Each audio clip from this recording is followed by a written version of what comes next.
Laurent Nunez, notre ministre de l'Intérieur, ancien préfet de police de Paris, le détestable Laurent Nunez, était ce matin face à monsieur Thomas Soto sur RTL, notamment pour parler du rassemblement, de la manif, du défilé, de l'hommage, vous appelez ça comme vous voulez, qu'il y aura à Lyon, cet hommage à Quentin, organisé par des FAF, mais genre vraiment un niveau de néonazisme très élevé, quoi.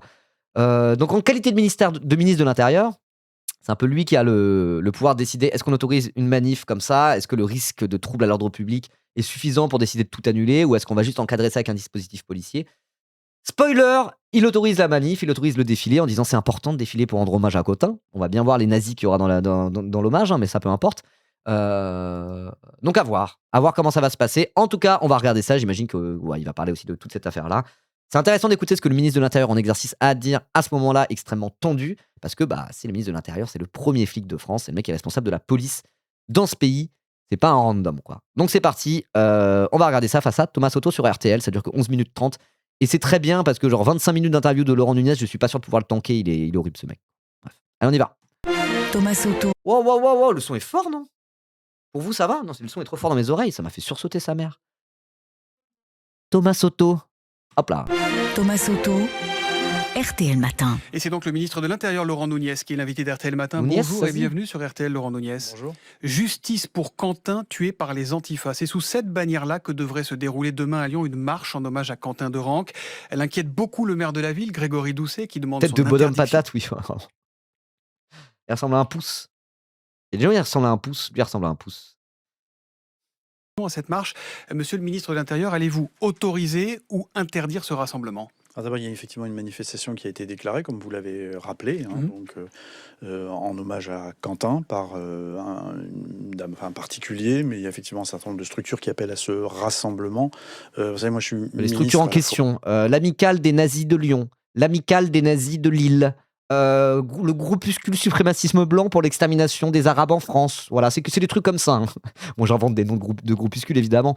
Mais bon, comme on vient de le voir avec l'article de Street Press avant, rappel, là, pour ceux qui regardent sur YouTube et qui n'ont pas vu l'autre VOD ou quoi que ce soit, le mari de la meuf qui organise la manif a été condamné à de la prison, ou pas, enfin, en tout cas, il a été incarcéré pendant quelques temps pour des actions violentes parce qu'il fait partie d'un groupuscule néo-nazi qui a fait des raids à coups de barre en fer sur des gens, quoi. Enfin, là, on va être avec les pires groupuscules néo-nazis et néo-fascistes de France. Hein. Voilà. Donc lui, il a dit un ensemble de composantes, il y a tout un tas de gens, oui, ok. Je suis le garant de l'ordre public et aussi je protège la liberté d'expression. Donc voilà, je ne peux interdire une manifestation quand il y a des risques majeurs de toute cette famille politique ont bien protégé la liberté d'expression quand c'était toute la séquence après le 7 octobre sur la Palestine. Hein. Ça a mis en garde à vue pour apologie des terroristes des gens qui ont juste dit Free Palestine de la mer au Jourdain et sont en mode genre je suis garant de la liberté d'expression uniquement quand ça concerne des nazis. Hein. On a plus le droit d'être nazi en France, c'est pas illégal d'être nazi. Hein, après, d'être pro-palestinien si c'est illégal. Ouais. Public et que je ne suis pas en mesure de le contenir. Donc j'en ai évidemment discuté avec madame la préfète du Rhône et donc je ne demande pas l'interdiction de cette manifestation. Donc elle se déroulera elle sera encadrée pour éviter tout trouble à l'ordre public, à la fois autour du cortège, puisque c'est d'un cortège dont il s'agit. C'est une marche qui fera quoi, 1 kilomètre à peu près 1,4 km. Donc qui sera encadrée par des forces de l'ordre et forces de l'ordre qui rayonneront évidemment à la périphérie de ce cortège pour éviter tout trouble à l'ordre public et toute provocation. Quel sera le dispositif policier que vous allez mobiliser ? On va mettre beaucoup de flics, énormément de flics. Alors ce qui est bien, c'est qu'en plus, on voit pas les tatouages sur l'uniforme. Donc en fait, ça va être des mecs avec des tatouages ultra chelous de néofascistes qui vont protéger d'autres mecs avec des tatouages de néofascistes. Ils auront tous leurs tatouages cachés, du coup c'est hyper pratique. En fait, quand on est habillé en CRS, on voit aucun tatouage, c'est super. Là. Un dispositif policier important. Vous savez, on n'a pas l'habitude de le détailler. Voilà, ce sera un dispositif. Voilà, c'est ça. Pendant le Lyon Antifa Fest, ils ont réussi à faire interdire la conférence sur la Palestine. Ils font tout le temps ça. Ils ont interdit plein de trucs tout le temps parce que, soi-disant, ça sera un trouble à l'ordre public et de l'apologie du terrorisme de je sais pas quoi. Et après, il est en mode liberté d'expression pour des gens qui sont ouvertement néo-nazis. Non, mais nique ta mère ou non, ça va. Important. Il y a ça va. Composé à la fois d'effectifs locaux, dont je salue l'engagement, le professionnalisme évidemment, et puis aussi de forces mobiles qui seront engagées. Donc il y aura des renforts. Il y aura des renforts. Bien sûr, il y aura des renforts en nombre conséquent. Et j'ai entendu l'appel des parents de Quentin au calme et au fait que cette manifestation se déroule dans le calme. Mais est-ce qu'elle vous inquiète, vous, cette marche ? Parce qu'on entend dire qu'il y aurait peut-être des éléments d'extrême droite qui viendraient, y compris de l'étranger. Il y aurait peut-être des éléments d'extrême droite qui viendraient. Non mais c'est quoi cette question ? C'est quoi cette manière de cadrer médiatiquement ? Il y aurait peut-être des éléments d'extrême droite. C'est littéralement une marche d'extrême droite organisés par des groupes d'extrême droite. Et quand je dis extrême droite, on parle même pas du RN, on parle de gens qui sont ouvertement beaucoup plus nazis que ça encore. Quand je dis ouvertement, hein, parce que le RN, ils sont à peu près pareils. Ils ont évidemment, historiquement et encore des liens avec tous ces groupuscules-là, même s'ils s'en cachent. Mais genre, il y aurait peut-être des éléments d'extrême droite.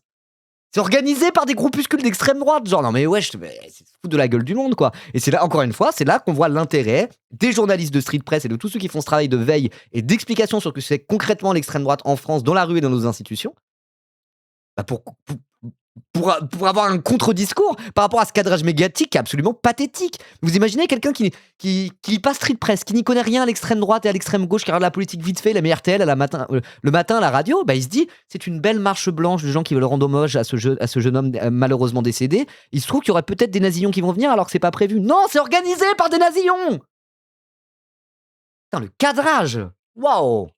Et vous avez ces informations-là ou pas? J'ai des informations que ce sera une manifestation, il y aura des Oui, venant de l'étranger. Mais après, oui, un international fasciste, il y aura peut-être des Belges, des Suisses, des machins bidules. Ouais. militants d'ultra-droite, que les choses soient claires. Combien de personnes sont Des attendues? militants d'ultra-droite, on attend entre 2 et 3 000 personnes. Donc voilà, c'est une estimation que nous faisons. Les organisateurs avancent aussi ce chiffre. Voilà, donc il y aura effectivement des militants d'ultra-droite, mais il y aura aussi un dispositif policier pour encadrer. Et l'ultra-gauche a prévu de venir aussi, d'après vos Il y a informations? certains appels à venir éventuellement perturber cette manifestation, mais évidemment, nous les empêcherons. Voilà, donc moi, mon rôle... D'accord, mais ils empêchent l'ultra-droite aussi de perturber la manifestation? C'est ça, je comprends pas. C'est le ministre de l'Intérieur. Rappelle que ultra-gauche, ultra-droite, à la base... Bon, au final, c'est utilisé pour dire la gauche, non, c'est l'extrême gauche, ça, non, l'extrême gauche, non, c'est l'ultra-méga gauche. Mais en réalité, à la base, c'est un terme policier. En gros, ils disent ultra-gauche, ultra-droite, séparé de extrême gauche et extrême droite. Par exemple, pour dire l'extrême droite, c'est l'extrême droite, mais qui institutionnelle, légale, etc. Et l'ultra-droite, c'est quand c'est des groupuscules violents, qui sont pas dans un cadre légal. Ils appellent ça l'ultra-droite pour le séparer de l'extrême droite légale, entre guillemets. C'est pour ça, c'est un terme policier à la base, quoi. Et donc le fait que le ministre de l'Intérieur, le premier flic de France, le responsable de la police nationale, utilise le terme ultra-droite sans préciser est-ce qu'ils vont les autoriser à manifester ou pas, alors que officiellement l'ultra-droite est un terme policier utilisé pour décrire des groupuscules violents aux méthodes d'action illégales, ça n'a aucun putain de sens, quoi. C'est de garantir l'ordre public. C'est un équilibre entre le maintien de l'ordre public et la liberté d'expression. Donc pour l'instant, la liberté est plus importante que l'inquiétude chez vous. C'est une question d'équilibre. Voilà. Ouais. Ce qui est le plus important, c'est de maintenir l'ordre. C'est ça mon travail, et c'est ce qui sera fait demain à Lyon. Alors, Bon, et cette manifestation- tu sais comment on aurait pu maintenir l'ordre à Lyon en mettant, je sais pas, par exemple, des dispositifs policiers à Lyon pour éviter que ça finisse en bagarre de rue avec des morts, protéger des moments où on sait que ça va chauffer. Les renseignements français savaient depuis 3 jours que Nemesis allait faire son happening, qu'il y avait plusieurs conférences à Sciences Po, donc il y avait Sciences Po Lyon, à Lyon 2 et à Lyon 3, parce qu'il y avait, en fait, il y avait la conférence de Rima Hassan, il y avait une autre conférence où il y avait des trucs en marge de cette conférence-là. Les renseignements savaient ça, ils ont mis aucun dispositif policier. Ribot appelle à plus de policiers. Non, mais je dis ça du point de vue du ministère de l'Intérieur. Et utiliser des policiers pour sécuriser des trucs où il y a des meetings pour éviter qu'il y ait des attentats et des morts, je suis pas contre ça. C'est bien capa, mais enfin, vous voyez ce que je veux dire, quoi. Donc il est en mode genre, oui, moi mon but c'est de maintenir l'ordre en mettant des policiers quand nécessaire. Bah alors là, il y a plein d'exemples à Lyon où il aurait été nécessaire de mettre des policiers pour sécuriser les alentours de trucs, pour éviter qu'il y ait des drames comme il s'est passé il y a une semaine. Là, ils étaient pas là. Et là, maintenant, il arrive en mode genre, bah non, bah, c'est notre métier de sécuriser des trucs comme ça. Bah vous avez failli à votre tâche la semaine dernière, les keufs. Qui est donc maintenue. 8 jours après la mort de ce jeune homme, on sait désormais que cette personne âgée de 20 à 26 ans... Mais voilà, il y a eu plein de flics pour l'ouverture de Chine au BHV, exactement. Mais c'est aussi à ça que est censé servir la police républicaine dans une république. À la base, c'est aussi censé servir à sécuriser des moments où ça pourrait se barrer en couille à tout moment. C'est, voilà, quand on dit les forces de l'ordre, c'est voilà, être sûr que ça dégénère pas quand il y a des événements où il y a une possibilité que ça dégénère. C'est la police républicaine, c'est ce qu'elle est censée faire. Elle n'est pas censée faire que ça, elle est censée faire ça, quoi. De la même manière que quand il y a les JO, les machins, des gros événements comme ça, il y a des déploiements de policiers pour sécuriser, pour éviter qu'il y ait des attentats et des trucs comme ça. C'est le rôle de la police. En tout cas, c'est un des rôles essentiels de la police sur le papier quand on parle de la République, quoi. Et là, ils l'ont pas fait à Lyon, et maintenant, ils ont genre, ah bah cette fois-ci, on va le faire. Bah, rattrapez-vous, alors, je sais pas, enfin. Déféré, mise en examen pour homicide volontaire ou complicité. Est-ce que vous savez combien d'entre elles sont Pardon, fichées? j'ai un peu coupé au beau milieu, désolé. Je suis fatigué ce matin. Donc là, ouais, donc ça va parler des suites de l'enquête, sachant qu'effectivement, là, ce matin, il y a eu des mises en examen. Il va en reparler. Bon, et cette manifestation qui est donc maintenue. 8 jours après la mort de ce jeune homme, on sait désormais que 7 personnes âgées de 20 à 26 ans ont été déférées, mises en examen pour homicide volontaire ou complicité. Est-ce que vous savez combien d'entre elles sont fichées S? Parce qu'on a entendu beaucoup de choses là-dessus. Non, c'est une information que je donne Ça, vous pas, l'avez pas. qui est confidentielle. Par contre, attendez, ce que je peux dire quand même, c'est que vous savez, vous avez les fiches S qui sont des fiches de renseignement. Il faut Bien sûr. arrêter de. C'est un fichier de renseignement. Merci Laurent Nunez de le dire. Attends là, c'est quand même fou. Encore une fois, on voit le cadrage médiatique à quel point il est horrible. Il est en train de se faire corriger à juste titre par Laurent Nunez. Hein. C'est pas souvent que je dis du bien de Laurent Nunez, mais là, il fait preuve d'un tout petit peu de professionnalisme. Il est en mode genre, on s'en bat les couilles de qui est fichier S ou pas fichier S. Là n'est pas la question. Laissons l'enquête progresser. J'ai pas à vous dire quoi que ce soit. Il a raison. Là-dessus, il a raison. Effectivement, il est dans son rôle. Il fait preuve d'un certain professionnalisme qu'effectivement les Thomas Soto et compagnie, eux, ils en font pas preuve. Hein.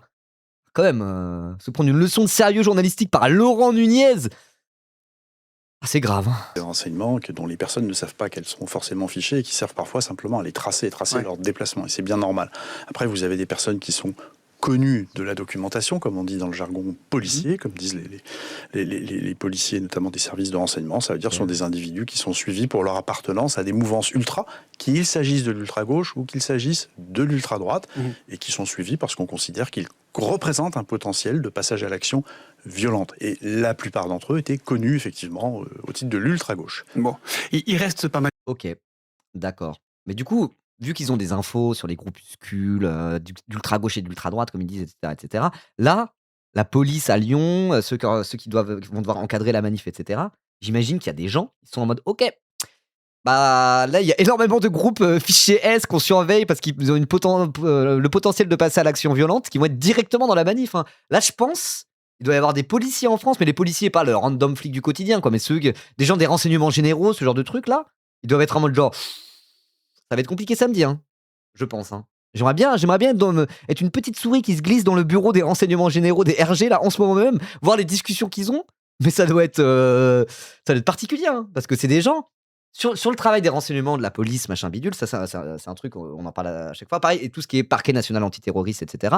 Il y a des gens qui bossent sur l'extrême droite. Alors, on n'en parle jamais dans les médias parce que les gouvernements successifs de Macron, la droite, le centre, tout le monde, les médias dominants, personne ne parle jamais du terrorisme d'extrême droite. Mais c'est un truc qu'on dit beaucoup à gauche. C'est que dans les menaces, selon le parquet national antiterroriste, hein, les principales menaces terroristes en France aujourd'hui, c'est le djihadisme armé, islamiste, etc., là, genre Daesh et compagnie, et l'extrême droite. Il y a plein d'attentats d'extrême droite qui ont été déjoués. Donc, je veux dire, dans les RG, dans la police antiterroriste, dans certains trucs, des gens qui font ça un peu sérieusement, des enquêteurs, etc., ils connaissent quand même les réseaux d'ultra-droite et souvent, ils font un travail par rapport à ça, pour de vrai.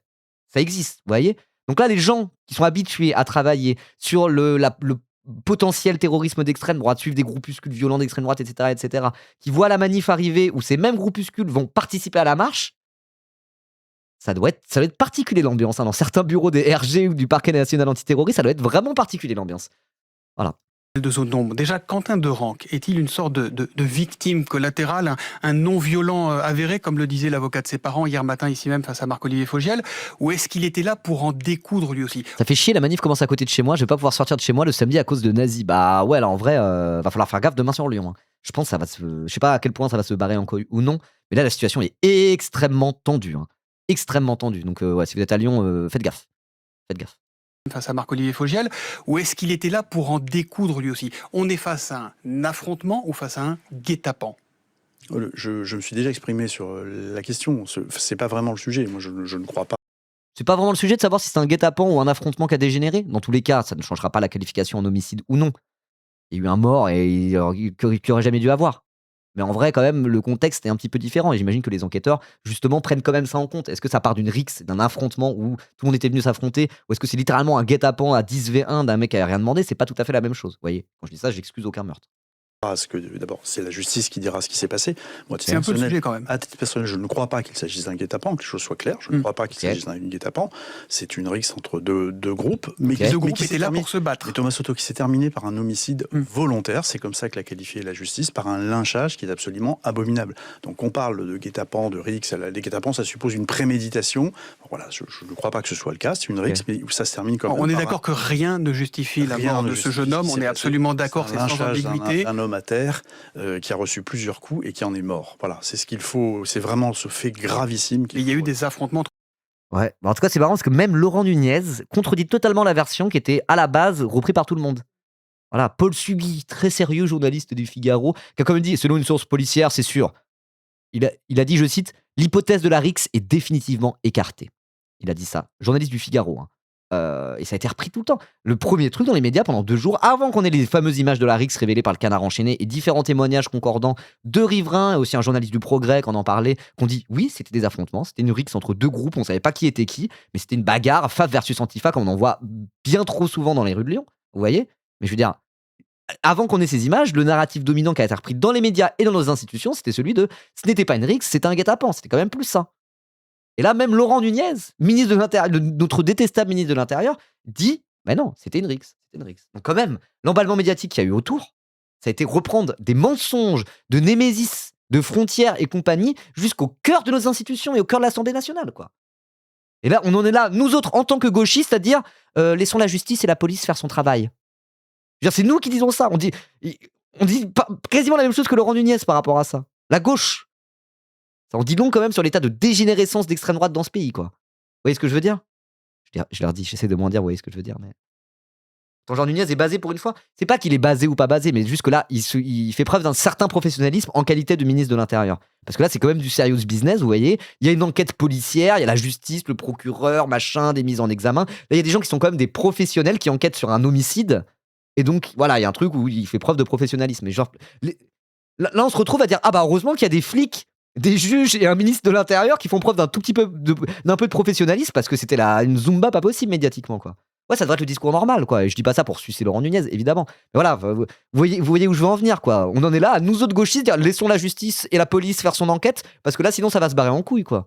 C'est. Entre les 2 groupes. C'est Oui, pas oui, un bien groupe sûr, qui est tombé dans une Mais là, c'est pas basé, c'est factuel. Il est factuel et là-dessus, il est professionnel et factuel. Très bien, ainsi soit-il. Tant mieux, tant mieux. Parce que là, si je l'avais vu dire, là, reprendre tel quel les éléments de langage initiaux de Némésis, Frontières et compagnie, là, vraiment, j'aurais pété un câble. Là, je me dis, bon, ok. Le procureur l'a dit clairement, voilà, je ne vais pas paraphraser ce qu'il a dit et que je partage.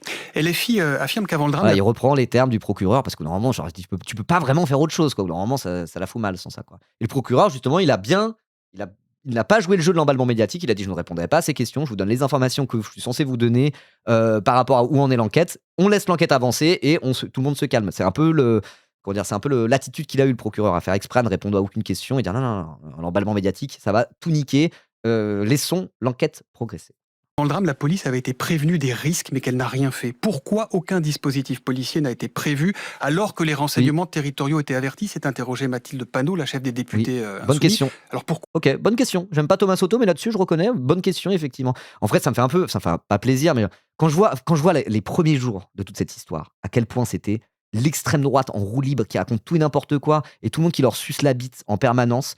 Là, voir ça, juste poser cette question-là. Thomas Soto qui dit comment ça se fait que la police n'a pas sécurisé l'événement et que ça a donné lieu à ce genre de rixe qu'on n'a pas envie de voir. T'es en mode genre, quand même, on n'est plus sur le narratif de Némésis qui disait n'importe quoi et qui mentait en instrumentalisant minute 1 avant même qu'il soit décédé la mort de Quentin, quoi. Là, je suis en mode, il y a un côté où il y a un genre d'assainissement médiatique quand même qu'on a vu un petit peu s'opérer ces derniers jours par rapport à cette histoire. Ok. Quoi? Vous êtes d'accord avec moi? Il y a un côté où tu te dis, quand même, c'est moins le bordel qu'il y a 3-4 jours où là, c'était infâme, quoi. Infâme. Quand même, il y a un côté où, vous savez, le mensonge prend l'ascenseur et la vérité prend l'escalier. Voilà. Bah là, la vérité, elle a pris l'escalier, mais quand même, elle arrive à remonter un peu plus à la surface. Et là, médiatiquement, c'est quand même un peu plus respirable qu'il y a une semaine où c'était horrible, quoi. D'abord, il y avait un dispositif policier. Il faut arrêter de raconter n'importe quoi. Il y avait un dispositif policier qui insuffisant, était discret, qui était présent devant Sciences Po. Parce que il faut que vos auditeurs comprennent bien que c'est ça s'est déroulé en plusieurs épisodes. La conférence il y a eu de Rima Hassan à Sciences Po premiers incidents devant Sciences Po, effectivement. Et ensuite, les scènes d'affrontement se sont déplacées et ont eu lieu très loin de Sciences Po. Devant Sciences Po, il y avait un dispositif. Il y avait également un dispositif mobile autour de Sciences Po. Mais voilà, l'affrontement s'est déroulé hors la vue des policiers. Donc il n'y a pas de raté de la police? Mais non, mais absolument pas. Attendez, Laurent Nunez va dire qu'il y a un raté de la police. Laurent Nunez, quand il y a 3 flics qui tuent littéralement, c'est l'affaire Assem Ouassen, je me souviens plus. Assem El Diarra, il s'appelle. C'est un homme mauritanien qui a été tué par des flics, mais genre pour aucune raison. Tué par des flics, en mode plaquage ventral, à moitié illégal et tout. Ils l'ont ramené en cellule. Ils se sont rendus compte qu'il était mort alors qu'il était menotté au banc du commissariat. C'est horrible. On avait lu l'article sur cette chaîne. C'est El Hassen Diarra. J'ai tout mélangé, j'ai dit Hassen El Diarra, pardon, excusez-moi. L'affaire est horrible, c'est glaçant. Genre, ah ouais, ils ont tabassé gratos un mec à mort et ils l'ont amené au commissariat mourant, menotté, quoi. Et c'est quand le mec a commencé à suriner dessus parce qu'il était en train de mourir qu'ils se sont dit oula, on va le mettre en position latérale de sécurité et c'est trop tard quoi. Qu'est-ce qu'il a fait Laurent Nunez? Il a dit mais un policier ne va pas tuer des innocents, vous êtes sérieux? Je les soutiens, évidemment que je les soutiens, il y a pas d'affaire, je sais pas pourquoi il est mort ce fils de pute. C'est plus ou moins ce qu'il a dit Laurent Nunez. J'exagère même pas, enfin il l'a pas dit comme ça mais j'exagère même pas. Et donc là, il pourrait dire qu'il y a eu un raté de la police? Bien sûr que non. S'il y a un truc qui caractérise Laurent Nunez, c'est de faire bloc avec la police quoi qu'il arrive, genre. Voilà, sachant que c'était le préfet de police de Paris avant d'être ministre de l'Intérieur. C'est vraiment pour moi ce qui le caractérise le plus, quoi. Il est peut-être moins dans l'outrance qu'un mec comme Darmanin ou quoi que ce soit. Il est moins politique, il a un profil un profil haut fonctionnaire, quoi, un profil préfet. Il a pas un profil politicien, il va pas chercher à se faire élire derrière ou quoi que ce soit. Du coup, il a moins des espèces de coups médiatiques qu'un Darmanin. Par contre, il répète robotiquement les mêmes éléments de langage pour systématiquement innocenter tout policier qui aurait fait de la D, quoi. Pour des dispositifs policiers, quand il y a ce genre de rassemblement, il y a en l'occurrence La même merde quand même. Bah, ils sont sur la même ligne, hein. C'est des copains, hein, évidemment. Je dis pas en mode Nunez, il est plus stylé que Darmanin. C'est pas ça que je suis en train de dire. Mais ils ont pas tout à fait le même rapport à la fonction de ministre de l'Intérieur, quoi. Lui, il a ce côté. Voilà, s'il doit sauter comme un fusible, à un moment donné, il pourrait sauter comme un fusible et dire je le fais, il y a pas de souci. Darmanin, il a des velléités politiciennes. Voilà, c'est un politicien. Lui, c'est pas vraiment un politicien. Il se retrouve ministre de l'Intérieur, c'est un membre du gouvernement, mais il a pas un profil politicien, ce qui fait qu'ils ont une manière de communiquer qui est différente. Voilà, c'est juste ce que je disais. Oui, enfin, quand il classe LFI à l'extrême gauche, c'est carrément politique. Oui, mais je parle dans la manière de s'exprimer et dans le. Il se comporte pas de la même manière sur les plateaux télé, quoi. C'est ça que je voulais dire. Voilà. Mais oui, après, effectivement, il est pas apolitique. C'est pas ça que j'étais en train de dire. À Sciences Po. Dans le même temps, il y avait des événements à Lyon 3. Il y avait une invasion à l'université de Lyon 3, une intrusion, pardon. Et donc, voilà. Donc, il y avait un dispositif policier qui était présent, composé des compagnies départementales d'intervention, de CRS qui étaient présents et qui n'ont pas eu à intervenir devant Sciences Po parce qu'il n'y a pas eu d'incident grave devant Sciences Po. En revanche, il y a eu ensuite ces affrontements très violents par la suite. Vous nous disiez que vous connaissiez la plupart des personnes qui ont été interpellées du côté de l'ultra-gauche. Et sur Quentin Derenque, qu'est-ce que vous pouvez nous dire? Il avait quel profil, ce garçon? Attendez, je ressors, mais. Ah non, j'ai pas mon téléphone, j'ai pas mis à recharger cette nuit. Si vous voulez voir le profil de Quentin Derenque, il y a un article que je vous conseille, c'est celui qui a sorti Mediapart, où ils font le profil de Quentin et tous les groupes auxquels il est affilié. Tu lis l'article, t'es en mode genre. Oh, waouh! Dès qu'il écrivait un groupe, c'est en mode groupuscule suprémaciste blanc, nationaliste révolutionnaire, groupuscule antisémite et collaborationniste. C'est que ça, genre. C'est que ça, les groupes avec lesquels il était. C'est édifiant quand tu vois le profil, genre. Eux qui parlent d'ultra-droite tout le temps, c'est objectivement, si on utilise le terme ultra-droite, il était rattaché à l'ultra-droite, Quentin. Genre, la question ne se pose pas. Et en tant que ministre de l'Intérieur, lui qui utilise ce terme policier qui est ultra-droite, ultra-gauche, s'il a un minimum de bonne foi et qu'il veut preuve d'un minimum de professionnalisme, là, il devrait dire que oui, Quentin était lié au milieu d'ultra-droite. Est-ce qu'il va le dire? Ce profil, je n'ai pas de commentaire à faire. Il y a une enquête judiciaire, donc je ne ferai pas de commentaire sur le profil de ce jeune homme, dont j'ai déjà dit qu'il n'était pas connu judiciairement des services de police. Mais il était très engagé politiquement. Voilà, je ne ferai pas de commentaire là-dessus. Ce que je peux simplement vous dire, et je tiens à le redire à nouveau, puisque j'entends ici ou là dire beaucoup de choses. Les services de renseignement surveillent toutes les mouvances ultra. Nous avons un suivi rigoureux de toutes les mouvances ultra, c'est-à-dire ultra-droite, ultra-gauche, qu'on appelle ultra. Pourquoi? Parce que Attends, Laurent, 2 secondes, je réponds à un commentaire. La vidéo de Monsieur Burgalassi est très claire sur le sujet, tout à fait. Je conseille l'article de Mediapart, mais déjà, il faut être abonné à Mediapart. Sinon, Burgalassi, il a refait une vidéo pour décrire le profil, etc. C'est un sujet qu'il connaît très bien. N'hésitez pas à aller voir sur sa chaîne YouTube la vidéo. Burgalassi qu'on salue, évidemment. On va peut-être le raid tout à l'heure, tiens. Ce sont des groupuscules qui appellent à la violence, qui se forment à la violence. Ultra, c'est la violence. Qui organisent et on s'inscrit pas dans un processus démocratique. C'est vraiment des dégradations à minima, voire des violences aux personnes. Et ce sont des groupes qui sont extrêmement violents et qui, à ce titre-là, sont suivis. Et il y en a à l'ultra-gauche, comme à l'ultra-droite. Bon, parmi les personnes mises en... C'est ce que je disais, le terme ultra, effectivement, là, il parle comme un ministre de l'Intérieur. C'est un terme policier à l'origine qui désigne effectivement des groupes d'extrême droite pour l'ultra-droite, mais qui ont des modes d'action violents hors d'un cadre légal. Et pareil pour ce qu'ils appellent ultra-gauche. Donc c'est pour ça que quand des politiciens utilisent ultra-gauche en mode on ne sait pas trop pourquoi, juste pour parler de la gauche ou de l'extrême-gauche ou je sais pas quoi, ils récupèrent un terme policier qui n'a pas lieu d'être. Mais dans ce contexte-là, voilà, il parle comme un policier en qualité de ministre de l'Intérieur, c'est pour ça qu'il dit ultra. Voilà. L'examen est placé en détention provisoire. Il y a un assistant parlementaire du député insoumis Raphaël Arnaud. Un autre assistant et un ancien stagiaire ont aussi été entendus. Raphaël Arnaud, qui, rappelons-le, est le fondateur de cette jeune garde. Est-ce qu'il a encore, selon vous, sa place à l'Assemblée? Le député Raphaël Arnaud. Écoutez, moi je ne vais pas à me prononcer là-dessus. Son interview, c'est je ne peux pas me prononcer. Je ne me prononcerai pas. Non, je dis pas. Je vais botter en touche toutes les 2 secondes. Oh là là. C'est après, il y en a qui dit que Raphaël Arnaud il devrait être suspendu. Je crois qu'il y a Lebrun Pivet a dit Raphaël Arnaud il n'a pas à remettre les pieds à l'Assemblée. Je crois qu'il a dit un truc comme ça, quoi. Alors qu'il n'est absolument pas. Il ne trompe pas dans cette affaire. Il était à Paris à ce moment-là. Ils ne rentrent pas dans cette affaire. Alors après, est-ce que la Jeune Garde, effectivement, de toute façon, la Jeune Garde est liée à l'antifascisme lyonnais. Les groupes antifa lyonnais, ils sont beaucoup aussi structurés autour de la Jeune Garde ces dernières années. Donc oui, il y a un lien entre la Jeune Garde et le meurtre de Thomas. Oui, mais pas Raphaël Arnaud lui-même. Est-ce que Raphaël Arnaud est responsable quand il y a ça qui se passe? C'est ça la vraie question à se poser. Il n'y a pas de lien direct entre Raphaël Arnaud et ce qui s'est passé. Le seul lien, effectivement, entre tout ça, c'est qu'il y avait les collaborateurs parlementaires et la Jeune Garde, mais il n'est pas directement responsable de quoi que ce soit, Raphaël Arnaud. Alors de dire, les collabs, l'assistant parlementaire qu'il a été mis en examen et il doit être suspendu, etc., c'est déjà fait, et c'est normal en vrai quand tu regardes. Enfin oui, il y a une enquête pour homicide, normal. Mais je veux dire, est-ce que un député de la nation est responsable de tous les actes de ses assistants parlementaires? Je suis pas sûr, hein. Légalement, je crois pas. Légalement, il me semble vraiment pas, quoi. Été élu démocratiquement. Il y a un certain nombre de ses collaborateurs qui sont impliqués dans une affaire judiciaire. Donc pénalement, c'est lui qui doit, ce sont ses collaborateurs qui doivent répondre des poursuites qui sont engagées contre eux. Ils ont été entendus. Moi, je ne sais pas ce qu'ils ont dit. Je comprends qu'il y a 6 personnes qui sont quand même mises en examen pour homicide volontaire.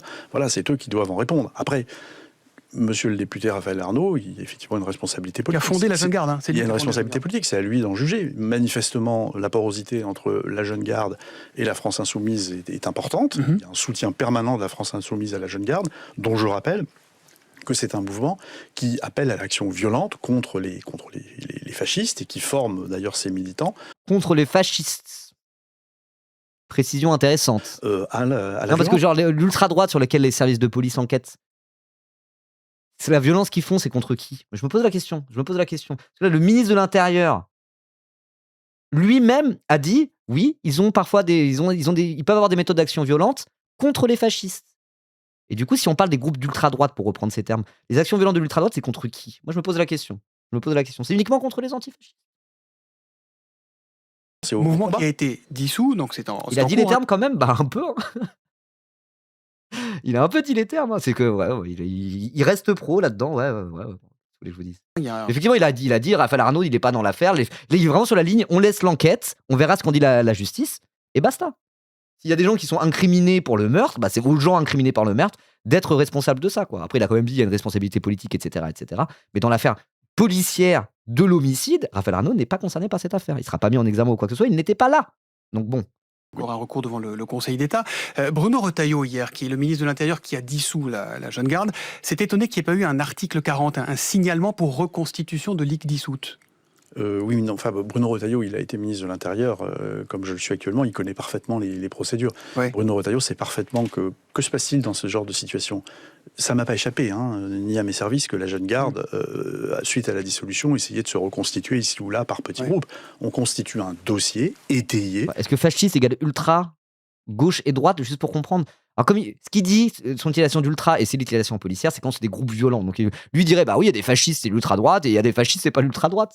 En gros, selon les critères de Laurent Nunez et de la police française, ultra-droite, c'est si tu prends part à des actions violentes. Si tu es dans un parti fasciste, t'es genre, oui, moi je suis fasciste, je suis néo-fasciste, mais pas d'action. Je suis un néo-fasciste non-violent, dans un cadre légal, et la police ne le considère pas à l'ultra-droite, mais uniquement à l'extrême-droite. Vous voyez? Voilà. Étoffé. Et puis ensuite, on saisit la justice. Et ça prend quelques semaines, quelques mois. Bruno Retailleau le sait parfaitement. C'est ce qu'on fait systématiquement. Regardez, il y a quelques années... Donc il fait de la politique, là. Génération Identitaire avait été dissoute, ils ont essayé de se reconstituer. On a saisi la justice du fait de reconstitution de ligue dissoute, parce que c'est un délit. Mais on ne peut aller que devant la justice et qu'avec un dossier étoffé. Voilà, moi je fais de la gestion. Je fais de la gestion de l'ordre public. Voilà. Bon, Bruno Retailleau... Ce n'est pas politique ni polémique. Et j'ai beaucoup de respect pour M. Retailleau, mais il connaît parfaiement ses procédures. Vous avez beaucoup de respect, mais on a entendu que vous l'avez remis à sa place. Bruno Retailleau qui disait hier soir qu'il fallait établir un cordon sanitaire autour de LFI. Vous êtes d'accord avec ça? Est-ce que LFI, dans l'arc républicain... Il va pas se prononcer, il va dire, écoutez, moi je suis ministre de l'Intérieur, je vais rester professionnel et laissons les policiers faire leur travail. Oui, on s'en bat les couilles de la vie de... Surtout qu'on s'en bat les couilles de la vie de Laurent Nunez sur l'arc républicain et quoi que ce soit. Il est pas dans son rôle, quoi. Mais oui, là, ça y est, c'est pas nouveau ce truc-là de dire le cordon sanitaire, ça sera contre LFI. Mais là, LR, c'est pas vraiment un moment de bascule parce qu'ils sont plus ou moins en train de converger, voire même carrément de s'allier avec le Rassemblement national, il n'y a rien de nouveau. Mais là, le discours est dit clairement et précisément, à la fois par Retailleau et donc les Républicains, et à la fois par Bardella, donc le Rassemblement national. Ils ont dit le même jour, la même phrase au mot près, il faut établir un cordon sanitaire autour de LFI, sachant que cordon sanitaire, historiquement, c'est un terme utilisé pour parler de l'extrême droite. Donc ce fameux renversement de le Front républicain contre le RN, c'est fini, maintenant c'est contre LFI. Il y a déjà LR et le RN qui sont officiellement sur cette ligne et qui sont prononcés comme ça, quoi. Donc c'est peut-être ça une des conséquences politiques principales de toute cette affaire. Un cordon sanitaire autour de LFI, vous êtes d'accord avec ça? Est-ce que LFI dans l'arc républicain aujourd'hui? Mais LFI est un parti qui a des députés, qui a des Salut députés Zach, au comment ça va? Parlement, comme d'autres structures. Il y a une extrême gauche, il y a une Ouais. extrême droite, voilà, il y a des députés qui sont au Parlement. Moi, je n'ai pas de commentaires à faire. Le président, d'ailleurs, s'est exprimé là-dessus. Voilà. Par contre, vous avez des mouvances ultra, ultra gauche, Oui, oui. ultra droite. Et ce qu'il faut éviter, c'est une porosité, évidemment, avec les structures qui sont représentées au Parlement. Et ça n'est pas le cas. On a bien vu avec cette affaire que la jeune garde a des connexions extrêmement fortes avec la France insoumise.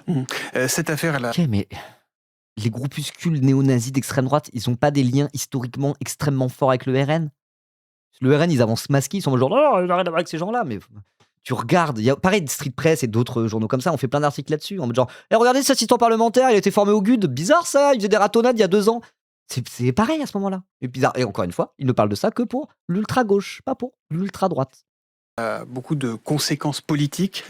Du côté de LFI, on se sent menacé, on demande un renfort de la sécurité. Est-ce que la campagne des municipales qui s'ouvre est une campagne à risque, monsieur le ministre de l'Intérieur? Oui, c'est une campagne à risque. Plus dangereuse que... D'abord, LFI, je condamne évidemment fermement les dégradations de permanence de parlementaires de LFI qui ont eu lieu dès la nuit de vendredi à samedi de la semaine dernière et qui se poursuivent actuellement.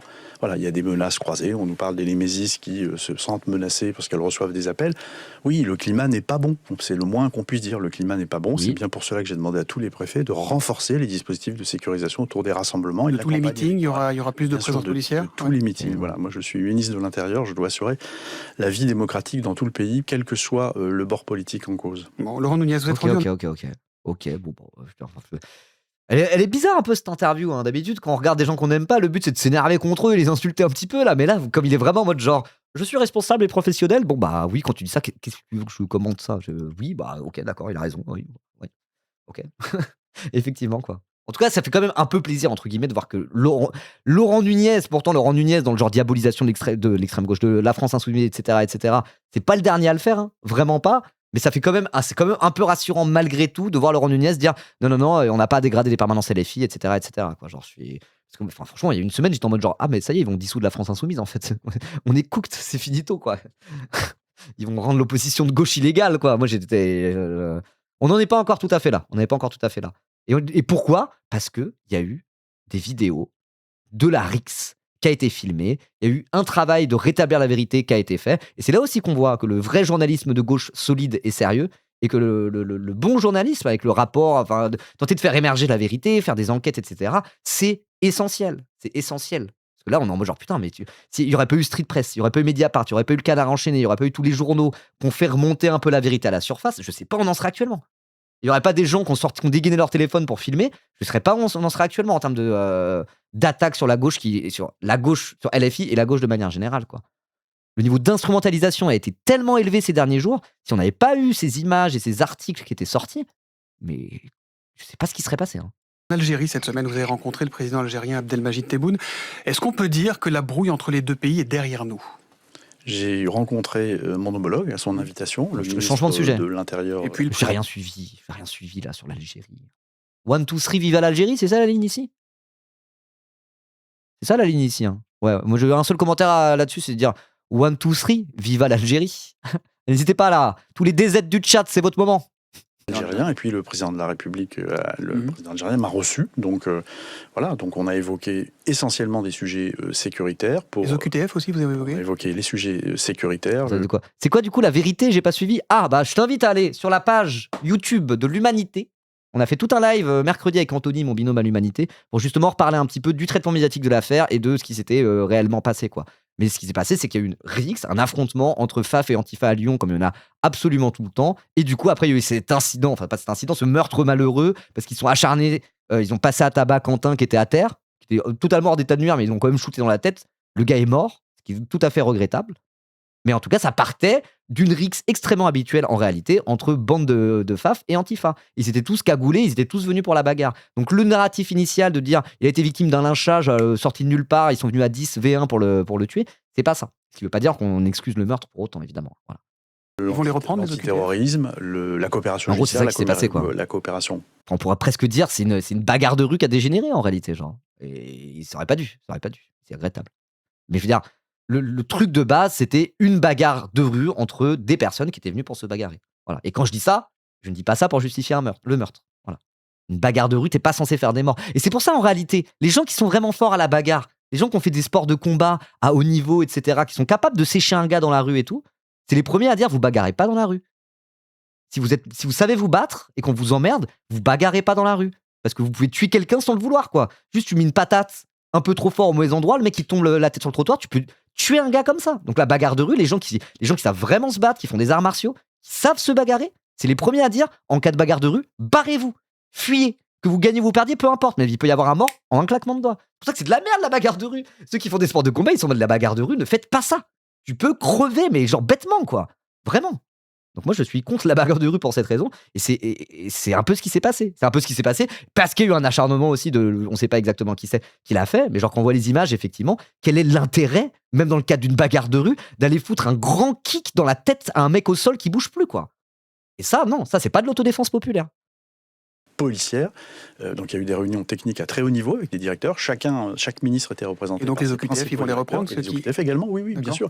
J'allais y venir. On a aussi discuté de politique migratoire et de reconduite d'étrangers en situation irrégulière algériens. Donc voilà, on a discuté de tous ces sujets et les choses vont se réenclencher. Voilà. Donc, j'ai évidemment bon espoir que maintenant les choses aillent très vite et ça va aller très vite. Je n'ai pas senti chez mes interlocuteurs, voilà, c'était des relations de confiance, et je crois que c'est comme ça qu'on va mieux avec Mounez qu'avec Retailleau, visiblement. Non, je ne sais pas ce que j'ai dit. L'Algérie est un grand pays, et donc il faut que nous travaillons d'égal à égal. Voilà, c'est dans cette position que je me suis placé, et dans l'intérêt même de la sécurité de nos concitoyens. Les destins de l'Algérie et de la France seront liés à jamais. Bon, un peu pour des mauvaises raisons, parce que c'est la colonisation, mais ouais. Non, basé. Concitoyens, que les choses soient claires. Et ce réchauffement des relations peut-il permettre d'envisager une libération rapide du journaliste Christophe Glaise, qui est détenu en Algérie depuis mai 2000. Quand il n'y a pas Retailleau qui fait ça comme de merde sur l'Algérie, ça passe mieux. Bah ouais, comme quoi, l'apaisement, il n'y a pas grand-chose à faire. Juste Retailleau, arrête de faire ton beurre sur des relations diplomatiques comme ça. Et encore une fois, c'est ce que j'expliquais tout à l'heure. Laurent Nunez, j'ai aucune affection pour lui. C'est tout sauf un camarade. Mais il y a un côté où il n'est pas là. Il sort pas des éléments de langage pour sa petite carrière politicienne parce qu'il s'en bat les couilles. De base, c'est un haut fonctionnaire, la ministre de l'Intérieur. Il a pas de débouchés électoraux derrière, quoi. Donc, on voit un peu la différence par rapport à Retailleau, quoi. Voilà.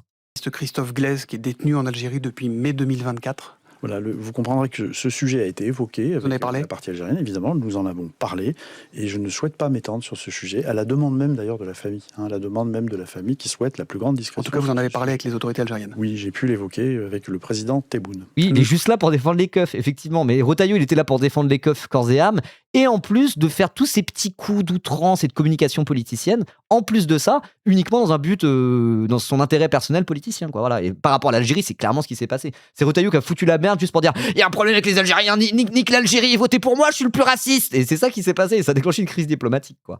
Et donc là-dessus, Laurent Nunez n'est pas tenu par ça de la même manière que Retailleau. Et ça fait évidemment pas de lui un camarade, je le redis, je le redis.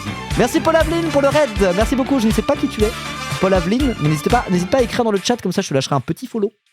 Merci beaucoup pour le raid, let's go. En tout cas, elle est finie l'interview, on est d'accord. Merci beaucoup à vous, Laurent Nunez, d'être venu sur RTL ce matin. Restez avec nous, puisque Monsieur Vizorek nous rejoint. Ok. En tout cas, ce qu'on peut retenir de cette interview, c'est quand même... pardon. C'est quand même qu'il y a une forme d'apaisement médiatique, je trouve, ces derniers jours. C'est moins le bordel, c'est moins du n'importe quoi qu'il y avait il y a quelques jours. Je trouve ça relativement rassurant. Voilà, parce que là, moi, je vous avoue, la fin de semaine dernière, j'étais genre... Oh waouh. Ah non, mais t'as pas follow Paul Aveline, du coup, je peux pas te... Merde, attends, comment je peux aller te follow Paul Aveline. Attends, je te fais un shout-out. Paul _Aveline. Ah bah merci. Hop là, je lâche mon follow. Merci beaucoup pour le raid. Mais tu peux parler dans le live. Merci beaucoup. Bon, en tout cas, voilà, Laurent Nunez. On va pouvoir passer à la suite du live. Tranquillement. Et abonnez-vous si vous regardez ça sur YouTube. Et dites ce que vous en pensez en commentaire. Alors, vous êtes plus Team Retailleau ou Team Laurent Nunez? Dites-le en commentaire.